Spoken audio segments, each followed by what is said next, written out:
إن هذا لهو القصص الحق وما من إله إلا الله وإن الله لهو العزيز الحكيم.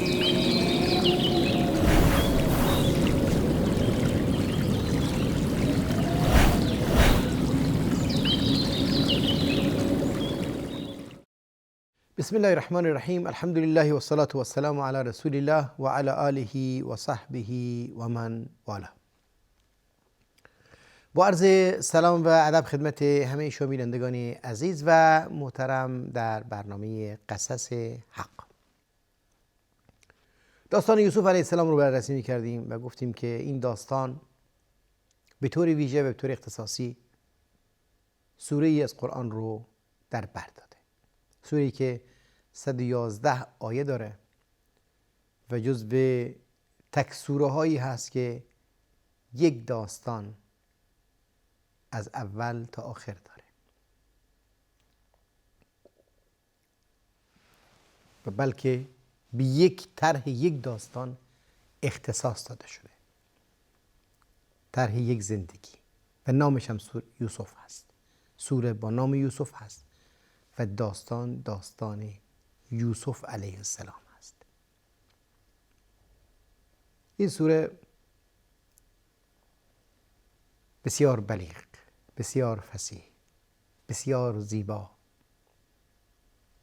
با اختصار بسیار عجیبی این زندگانی طولانی و دراز پدر و پسری رو برامون معرفی میکنه که این زندگانی برامون نمونه های مختلفی از درس ها و اندرز ها رو داره.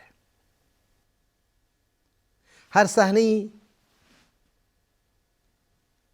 به طور مستقل با یک درسی خاتمه پیدا میکنه. سوره یوسف مقدمی داره که این مقدمه داستان میگه الف لام را تلک آیات الکتاب المبین. الف لام را تلک آیات الکتاب المبین، این آیات کتاب مبین هست، روشنگر هست. همونطوری که در ابتدای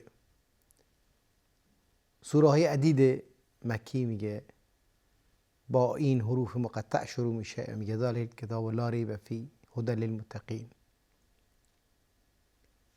در اینجا هم بحث کتاب به این صورت معرفی میشه که این کتاب و این آیات کتاب روشنگر است. روشنگریش با اسالیب مختلف با مطالب عدید محقق میشه. اینجا داستانی هست: انا انزلناه قرآنا عربیا لعلکم تعقلون. با این قرآن رو و این آیات مبین رو با زبان عربی مبین فرستادیم تا اینکه شما اونها رو دریابید، اونها رو درک کنید با زبان خودتون. شکی نیست که زبان قرآن زبانی مخاطبین عربی بود و قرآن هم به اونا نازل شد و هر علمی هم به همین صورت هست. با یک قومی در یک قومی الله متعال بهشون علم میده ولی با ترجمه منتقل میشه. مهم اینجاست که مخاطب اولیه باید دریابه پیغام رو تا اینکه بتونه پیغام رسان خوبی باشه. الله متعال این پیغام رو به اونها داد تا پیغام رسان باشن و شدن، به درستی برامون رسوندن. قرآن، همین قرآن مبین با بیش از 120 زبان دنیا ترجمه شد، تفسیر شد و بیان شد و انتقال پیدا کرد. میاد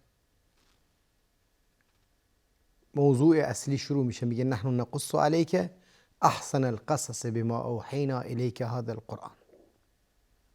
ما بهترین قصه رو براتون میگیم، بهترین سبک داستان رو. قصص در واقع داستان، روایت داستان هست. بهترین وجه براتون روایت میکنیم داستان رو، اتفاقات تاریخ رو، و اینها قصص حق هست. داستان ذهن بشر نیست. بما اوحینا الیک هذا القرآن، با وحیی که ما به تو نازل کردیم به وسیله این قرآن. یکی از نشانه ها و اعجاز قرآن کریم بر اثبات نبوت این است که معلوماتی رو از تاریخ داره که بدون وحی نمیتونه هیچ منبع دیگری برای پیامبر اکرم صلی الله علیه و سلم این معلومات رو بده. این داستانی که ما در اینجا مشاهده میکنیم با این دقت، با این ظرافت، با این صحنه‌های عدید، اینها نمیتونه غیر از منبع وحی چیزی دیگه برای پیامبر صلی الله علیه و سلم این مطالب رو در بر داشته باشه. با ظرافت کامل، با دقت کامل، با صحنه‌های متعدد، با هدفمندی که کل آیات و سوره و صحنه‌هایی که در بر داره دنبال میکنه. و این کنت من قبله لمن الغافلین، در واقع تو قبل از این غافل بودی از این موضوعات، هیچ گونه اطلاع و علمی نداشتی. وجود این داستان‌ها در واقع خود اینها دلیل بر نبوت تو هست که منبع وحی داره به تو این حقایق رو القا میکنه.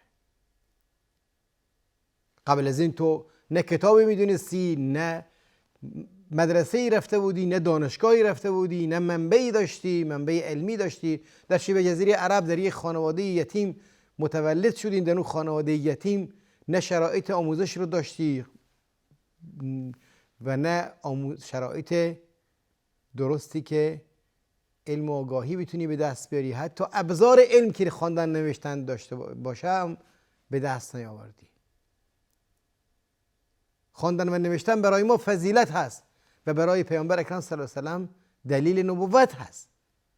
برای ما فضیلت هست چون از طریق خواندن و نوشتن میتونیم این رو به دست بیاریم.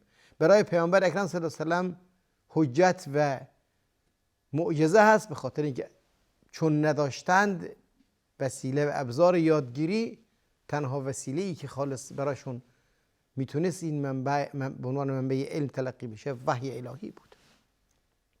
در نتیجه یک موضوع برای ما فضیلت هست، وجودش فضیلت هست. برای پیامبر اکرم صلی الله علیه و سلم عدم وجودش آیت هست. خواندن و نوشتن ما داشته باشیم برای اون فضیلت هست و پیامبر اکرم صلی الله علیه و سلم ندارند، نداشتن براشون آیت و حجت هست، برهان و دلیل هست بر نبوتشون. این مقدمه سوره است که این داستانی که میبینید منبع وحی هست، دلیل و حجت واضح و روشنی بر نبوت رسول هست و در عین حال هدایت هست. مختصری از این داستان رو در 2 آیه قرآن کریم برامون در 3 آیه میاره. آیه 4، 5، 6. مختصری داستان رو میاره. اذ قال یوسف لأبیه یا ابت انی رأیت 11 کوکبا و الشمس و القمر رأیتهم لی ساجدین. یه خواب، از خواب شروع میشه. اونگاه که یوسف به پدرش گفت که من 11 تا ستاره رو در خواب دیدم و خورشید و ماه رو دیدم که در مقابل من سر به سجده انداختن، یعنی تعظیم کردن. این یه خواب است. آغاز داستان و زندگانی نبی با خواب شروع میشه و با تعبیر خواب هم خاتمه پیدا میکنه. جالب هست، با خواب شروع میشه و با تعبیر خواب خاتمه پیدا میکنه، با تحقق خواب. یعنی زندگی ما این خواب هست. ما در واقع در یک خواب، از یک خواب بسیار کوتاه هست، میذاریم و میرسیم به یه نهایتی که در واقع باید در پی اون نهایت باشیم. خیلی جالب هست. کل این داستان یک خواب هست. ابتدا طرح خواب و انتها تحقق خواب و زندگانی یعنی خواب. ما باید برای چیزی که ارزش بدیم بعد از اون باشه. بعدش در جمله‌ای که حضرت یوسف در خاتمه برامون میگن، در ضمن دعایی که نیایشی که به درگاه الهی میکنن، میگن که توفنی مسلما و الحقنی بالصالحین. پروردگارا من رو بر اسلام وفات بده و به صالحین ملحق کن. کل این چیزی که ما در ضمن این تعبیر خواب داریم این نکته هست. توفنی مسلما، یعنی زندگی تا وفات بر استسلام و اطاعت الهی باقی بمونه و در انتها ملحق بشیم به صالحین. بعد ما زندگی خودمون رو، در زندگی خود این هدف رو به عنوان سرلوحه اهداف خودمون قرار بدیم. و این توصیه یعقوب بود. اذ حضر یعقوب الموت اذ قال لبنیه ما تعبدون من بعدی قالوا نعبد الهک و اله آبائک اسماعیل و اسحاق یعقوب و اسماعیل و اسحاق الها واحدا و نحن له مسلمون. توصیه کرد ولا تموتن الا و انتم مسلمون. مواظب باشید که مرگ به سراغتون نیاد مگر تسلیم شده امر الهی باشید، در ضمن چارچوب احکام و شریعت الهی و قضا و قدر الهی اطاعت و عبادت پروردگار متعال رو انجام بدید. این موضوع چیزی هست که در کل این خواب یا تعبیر خواب مشاهده میکنید. کل این خواب در واقع یک مجموعه ای از درس‌ها و صحنه‌های متعددی رو در بر داره که این صحنه‌ها و این درس‌ها برامون استسلام و اطاعت و نیکی رو به تصویر میکشونه تا اینکه بتونیم ما هم در این مسیر باشیم. توفنا مسلما و الحقنا بالصالحین. زندگی با استسلام و خاتمه‌ای با نیکی، ملحق بشیم به صالحین. خواب هست. یک خواب آغاز میشه و گفتیم با تحقق خواب هم خاتمه پیدا میکنه. خواب رو پدر میگه که قال یا بنیه، گفت ای فرزند عزیزم لا تقصص رؤیاک علی اخوتک. این خواب خودت رو بر برادرانت نگو. این داستان رو برادرانت نگو که این عاقبت برات، یعنی این چنین نتیجه ای رو در زندگی خواهید داشت. خیلی از فضایل هست که انسان مخفی نگه داره، از دست حسودان بهتر است، تا اینکه برای انسان حسد دسیسه و حیله‌ای و کیدی نشه. لا تقصص رؤیاک علی اخوتک فیکیدوا لک کیدا ان الشیطان للانسان عدو مبین. شیطان برای انسان دشمن آشکاری است. دشمنی هست که خیر انسان رو نمیخواد. خیر تویی که الله متعال میخواد و فضلی به تو بدهم نمیخواد. و خیلی برادرانی که در کنار فضلی که الله متعال به تو دادن میتونن فضل به دست بیارن و نمیخواد. دچار حسد میشن، به جای اینکه کنارت بیستن، به جایی که از تو استفاده کنن، به جایی که به تو افتخار کنن، دچار حسد میشن و به تو آسیب میرسونن.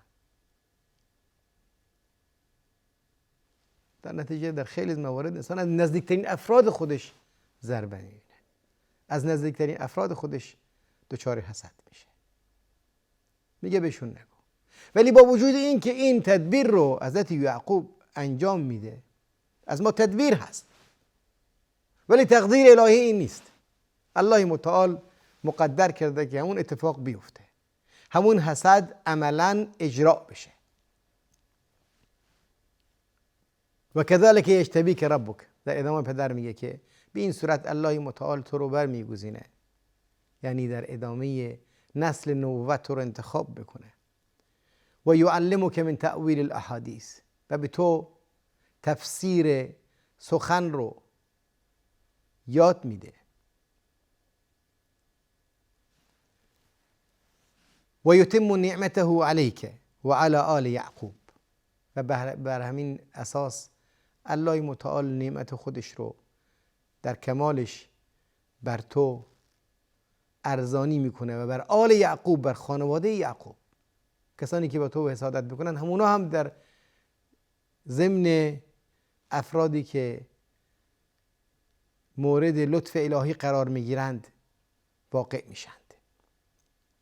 کما اتمها علی ابویک من قبل و ابراهیم و اسحاق، همونطوری که قبل از تو الله متعال بر ابراهیم و اسحاق که پدر بزرگت باشه نعمت خودش رو، نعمت هدایت رو به اونها ارزانی کرد. ان ربک علیم حکیم، پروردگار تو علیم و حکیم است. سخن پدر و پسر مختصری از داستان رو در بر داره. خوابی هست پسر میبینه و پدر هم اون خواب رو تفسیر میکنه. توصیه ای رو پدر میکنه در ضمن تفسیری که میکنه و این توصیه به عنوان یک وظیفه انجام میشه، ولی عملا هیچ نقشی نداره، چون اون اتفاقی که ازش برحذر بود حضرت یعقوب که براش کیدی توطئه‌ای برادران نکنن کردن. دقت کنید، ما در زندگی خودمون خیلی موارد هست که از چیزایی هراس داریم و باید هم داشته باشیم. در اموری احتیاط میکنیم و باید احتیاط بکنیم، ولی با وجود احتیاط و حراسی که داریم، با وجود تدارکاتی که پیش میگیریم، برخلاف اون اتفاق میفته، چون الله متعال علیم و حکیم هست. الله متعال برامون خیری رو در نظر داره که اون خیر در ضمن همون ناملایماتی هست که برامون اتفاق میفته و همون سختی ها و دشواری هایی هست که اونها رو ناخواسته مواجه میشیم. ما نمیخوایم ولی باش باید مواجه بشیم. الله متعال همه ما رو در مقابل این ناملایمات صابر و شکیبا نگه بداره و تسلیم علم و حکمت خودش در هر شرایطی به عنوان مؤمن و به عنوان متوکل بر او داشته باشه. الله متعال یار و نگهدارتون باد. السلام علیکم و رحمت الله و برکاته.